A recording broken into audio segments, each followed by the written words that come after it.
के आगे है, सहारा हॉस्पिटल के आगे भरवारा क्रॉसिंग है। भरवारा क्रॉसिंग के आगे जयपाल खेड़ा है। जयपाल खेड़े में हमारा ओम नमः शिवाय आश्रम है। वहाँ यहाँ मैं फ़ोटो लेके आई हूँ। फ़ोटो में भी चमत्कार होते हैं। फ़ोटो से भी गुरु जी कल्याण करते हैं। जो भी जिसके पास समस्या होती है सारी समस्या दूर होती है। हम लोग 20 साल 25 साल कोई 10 साल कोई 15 साल से सब लोग आश्रम जा रहे हैं। वहाँ स्वयं गुरु जी मिलते हैं हम लोगों को। हर संडे जाती हूँ वहाँ से। आश्रम से सारी समस्या दूर होती है। जैसे कि 23 साल हमको हुआ आश्रम में जुड़े। 23 साल के पहले मेरा घर बिल्कुल बर्बाद था, बिल्कुल एकदम बर्बाद हो गया था। मेरे सीने में कैंसर था। कैंसर के अलावा मैं पहले अपने ही विषय में बताऊं, कैंसर था। उसके बाद मेरे सर में बहुत भयंकर दर्द होता था। फिर मेरे दांत में दर्द होता था। मेरे दोनों कान बहते थे। मेरी बीपी लो हो जाती थी। मेरा लीवर ख़राब था। मेरे गैस बनती थी। मेरे शरीर में इतनी ज़्यादा बीमारी थी। फिर मेरे सीने में कैंसर, दोनों तरफ सीने में कैंसर हो गया था। मैं बीमारी से रोज़ परेशान रहती थी। उसके बाद घर में इतनी लड़ाई झगड़ा होती थी पति से। पति हमारे पुलिस में हैं। वो इतना नशा करते थे। नशा करके घर में लड़ाई होती थी। घर में मीट मुर्गा खाना, लड़ाई करना, झगड़ा करना, परेशानी, इतनी परेशानी थी कि मेरा घर बिल्कुल तबाह था। मेरा 4 नंबर में घर है एकता नगर में। मैं भी छत्री हूँ।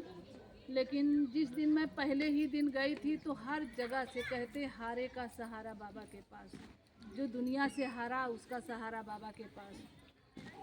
लेकिन यहाँ लोग कहते हैं कि हमको नहीं मिला। लेकिन आपने क्या किया? आपको जब मिलेगा जब आपको ठानोगी, कोई भी काम करोगी, जब पूरा महीना जाओगी ड्यूटी करोगी तो पूरे महीना की सैलरी मिलेगी। मिलेगी कि नहीं मिलेगी? मिलेगी ना। वैसे आपको वहाँ भी परमानेंट जाना पड़ेगा। परमानेंट जाओगी तभी आपको मिलेगा। अब कह दो कि हाजिरी लगाई हो कि हम भी जाते हैं ओम नमः शिवाय, और हाजिरी लगा के बैठ जाओगी घर में तो कुछ भी नहीं मिलेगा। क्या मिलेगा? मिलेगा? नहीं मिलेगा। मिलेगा लेकिन उतना ही मिलेगा जितना तुम लेने गई थी। लेकिन मैं भी जब दुनिया से हार गई थी तो मैं भी वहाँ ठानी थी कि हे भगवान, जब तक मैं ज़िंदा रहूँगी तब तक, क्योंकि मेरी जीवन कहाँ से वापस हुआ? आश्रम से। आश्रम से मैं ज़िंदा हुई हूँ। आप लोगों के सामने खड़ी हूँ। यही परम पूज्य गुरुदेव भगवान ने मेरी सारी बीमारी ठीक कर दी। मेरे घर की सारी समस्या, सब पूरा नशा पत्ती, जितने घर में कष्ट थे सारे कांटा की तरह निकल गए हैं। सारी बीमारी ठीक हो गई। फिर मैं पहले ही दिन ठानी थी कि हे भगवान, अगर मैं ठीक हो जाऊंगी तो कभी जीवन में इस डेयरी को नहीं छोड़ेंगे। तो पता नहीं कितने हमारे सामने गए और कितने चले गए, बढ़ गए। लेकिन मैंने ठाना तो निभा भी रही हूँ अभी तक।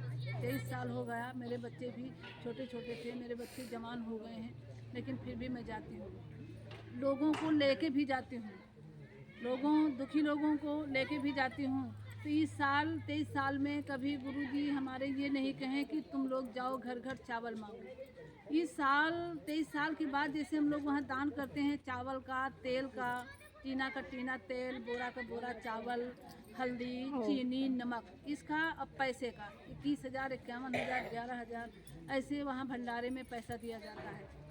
तो वहाँ हम लोग देते थे। लेकिन इस बार गुरुजी कहें कि आप लोग जो नहीं आ रहा उसका कैसे कल्याण करोगे? आप तो दे रही हो, आपका कल्याण हो रहा है, लेकिन आपका कैसे कल्याण होगा? वो जो नहीं आ रहे उनका कैसे कल्याण करोगे?